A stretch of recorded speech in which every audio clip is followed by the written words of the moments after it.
I think it's fair to say that in recent few weeks, I and many others have been very doom and gloom about Ninjago Crystalized.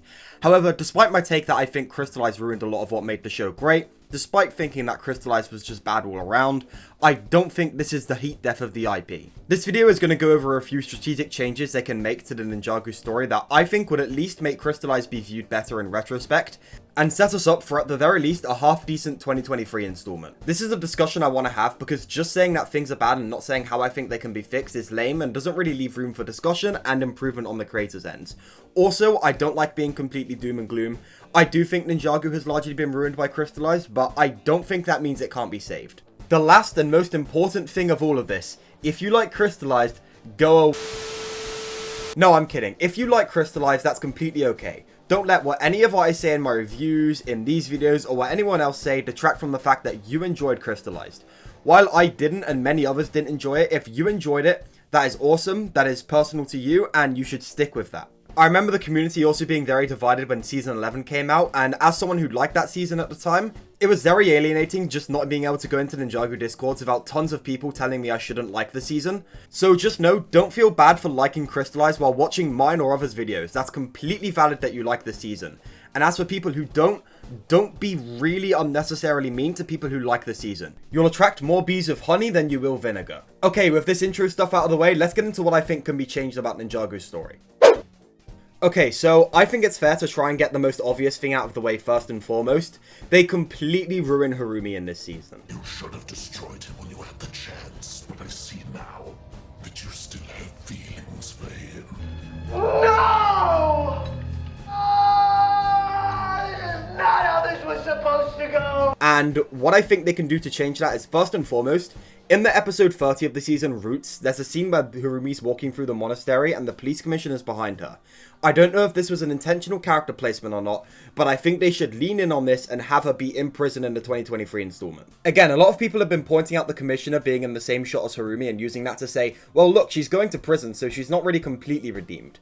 And I don't know if this was intentional on the part of the creators, but whether it is or is not an intentional detail on the creators' part isn't the point. I think they should lean in on this, whatever the case, and have Harumi be in prison in the 2023 installment, because it's the only way to salvage the redemption story, at least to some degree. A big problem with Harumi's redemption arc is that she never really takes accountability for anything at all. Whether it being personally apologizing to Lloyd, or having consequences for her actions, there's never any accountability. She just fights the Overlord for a bit because she's angry at him, and that's it. She's completely absolved of all sin. Lloyd and the other ninja suddenly don't care about the things she did, and it's basically as if she's just another one of the ninja's bodies out of nowhere. So the big changes I think they should make in this area is put Harumi in prison in the 2023 installment and have her kind of be trying to take accountability and admit what she did was wrong if she ever appears again in the show. What I think they should also do is there's a small scene in Roots where the original 4 ninja look at Harumi really like angrily because of all the stuff she did, and Lloyd's like, don't worry, it's okay.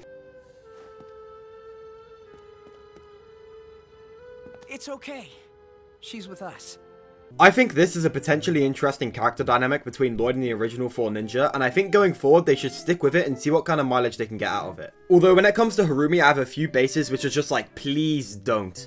One of the bases is having Lloyd and Harumi get together. It's bad enough to go all in on the forgive your abuser angle. It would be even worse to have these two characters hook up after this. I also just don't want to see Harumi be a mainstay on the ninja team. I really don't think it's in her character to be this friendly with the ninja this quickly with no real cause. I mean, she turned against the Overlord, but that doesn't change the fact that she still held issues with the ninja which haven't yet been addressed. If she does come back in the 2023 installment, I'd love to see those issues put to rest. But again, I don't know if it's in her character to go full ninja's friend for like at least a few seasons. So what I think the producers of the 2023 show should do with Harumi is have her kind of at least start out as like a very like anti-hero kind of character who kind of like not fluctuates morality but like isn't really fully on the ninja's side. And if they do want to have her be a full-blown ninja ally at some point, while I really don't like that direction and don't even think she should have come back, if they really want to do that, they're gonna have to push towards it. They can't just do it straight off the bat in 2023. We need to have an arc to get us to that point. I think of everything to happen in Crystalized, the Harumi story is definitely the closest thing to being unsalvageable. I don't want to drone on about this for too long because I think you all know my opinions on it at this point, but I think it's genuinely awful and ruins so much of what made Ninjago's later seasons good. So I think if they are going to go about fixing this, I think the best they can do is probably minimize damages rather than flat out make it into a good story, but I really hope they can make something at least okay out of this. The next thing they need to do, and I really hate to have to say this, they're probably going to have to bring the Overlord back at some point down the line. Pretty much at every corner it can, Crystalised feels the need to remind the viewer that the Overlord can come back after he's defeated, so it makes the ultimate defeat of the Overlord at the end of the season feel really underwhelming, because we know that if we give it a little bit, the Overlord will be back and back to his regular plans again. I think if they aren't going to give a permanent resolution to the Overlord, they need to give a permanent resolution to the whole balance thing going forward. They just need to do anything to make sure we know that the ninja aren't stuck in an eternal hell of just fighting the Overlord over and over again, because that's what Crystalised very heavily implies. What I think they should also do is elaborate on Oni power. One of my big problems of Crystalised is how it completely dumbs down the Oni and the Dragon to just being Dragon good, Oni bad, and there's no nuance in between that. For example, as mentioned in the review video, which there'll be a link in the description if you want to watch that, shameless self-plug, the Oni aren't all bad. Mistake is proof that despite using your Oni powers all the time, despite being an Oni can still be good people. Again, Mistake is an example. I don't like how the season dumbs down and oversimplifies the Oni as a whole so badly that even just slightly using your Oni power puts you at risk at turning completely evil. I think going forward, we do need another Lloyd season. Not because Lloyd has been desperately starved of screen time or character development or anything like that, but because Crystalised kind of butchered his character, so we need a season that kind of goes over and patches a lot of this stuff up. For example, Lloyd is very inconsistent with who he thinks can change. Garmadon makes very clear efforts to change, outright says he's different now, and doesn't want to attack the ninja anymore, yet Lloyd is completely adamant that he's still a completely evil villain. Meanwhile, Harumi absolutely levels Ninjago City 2 times in a row, kills all of Lloyd's friends and then laughs about it, downright jokes about the idea that she can change. But despite all that, Lloyd 100% unironically thinks that there's still good in Harumi and she can change. Now, as mentioned in the review, both of these stances are fine enough for Lloyd's character and on paper can work, but the fact that they're contrasted together and do opposite things makes no sense. I think 2023's installment, if it does focus on Lloyd, needs to explain this difference. I think going forward, the Ninjago team really needs to double down on the idea that Nia is still an important part of the team. One of the big problems with Crystalised is it seems like they brought back Nia solely to sideline her and victimize her. And I think, given like what Nia stands for as a character, I think that's really lame. Going forward, the Ninjago team really needs to keep her involved in the team and its activities to make sure we know that Nia is still important and not someone who can just be sidelined randomly. Because again, like I say, it feels like Nia came back and had her amazing Seabound story reversed solely to sideline her, which sucks. My point is, Nia is more than her powers and she's more than a Samurai X themed taxi. We need a Nia story arc that reaffirms this. Right now, the Ninjago franchise is kind of in a sad position where it both needs to move away from the saga ASAP so it can make something that's genuinely new, but also needs to completely stick with the saga because it's in a horrible spot at the minute and it needs to fix up Crystalised mess. I'm almost certain that Ninjago 2023 is going to be a sequel series at this point, given stuff like Tommy and Dareth saying the characters can be taken in whatever direction, the fact that the series leaves off on a note where there's follow-ups, that's possible. I think there'll be a sequel series and I think most people agree that that's also what it's going to be. So what I really think they need to do with this sequel series is to do new things. Like I said in the review, one of my big issues of modern Ninjago is it feels like it's kind of just repeating the same stories over and over again.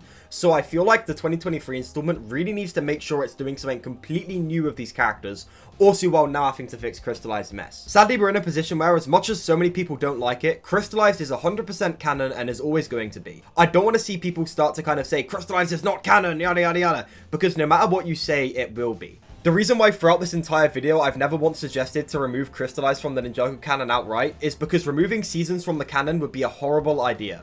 One, it's a total waste of effort, voice, and animation talent from LEGO and WorldBrain Studios. People put a ton of work into this season, and I think just removing it overnight would be really sucky. But also, there are a ton of people out there who genuinely like Ninjago Crystalized, and I think just removing the season from the canon outright would be a huge spit in the face to these people. So ultimately, what Ninjago 2023 is going to need to do going forward is be something completely new and fresh. Do things that the franchise has never done before and push it into bold new directions. Recently, series creator of 11 years Tommy and Dareth announced his departure from the franchise, and I think this may be what leads to it. I think Tommy and Dareth is a very talented guy and he's made some excellent seasons, but honestly, given how unoriginal seasons like Prime Empire and Crystalised have been, a new set of eyes may be good for the franchise. To be absolutely crystal clear though, Tommy is a great producer and him leaving is overall an L for the franchise, I think. It could end up leading to Ninjago losing its feel outright, because in terms of production outside of the music, Tommy and Dareth has been the one constant since day one, so I am worried for how the franchise will feel after he's gone. However, given my concerns around the franchise stagnating recently, I think a new fresh set of eyes may be what the franchise needs.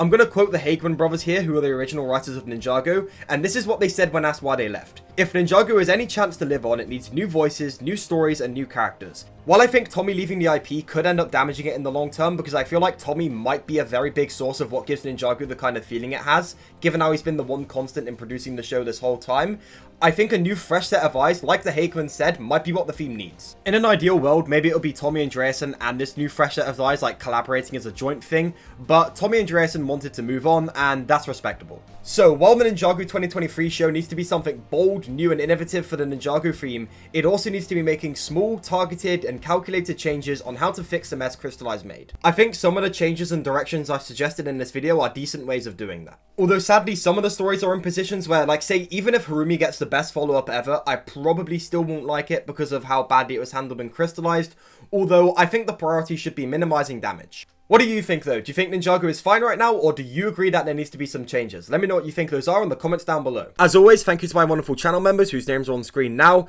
If you like this video, be sure to leave a like on it and share it with a friend if you found it interesting enough to do so. Be sure to subscribe and hit the notification bell for more Ninjago discussion content, and I'll see you in the next video. Goodbye for now.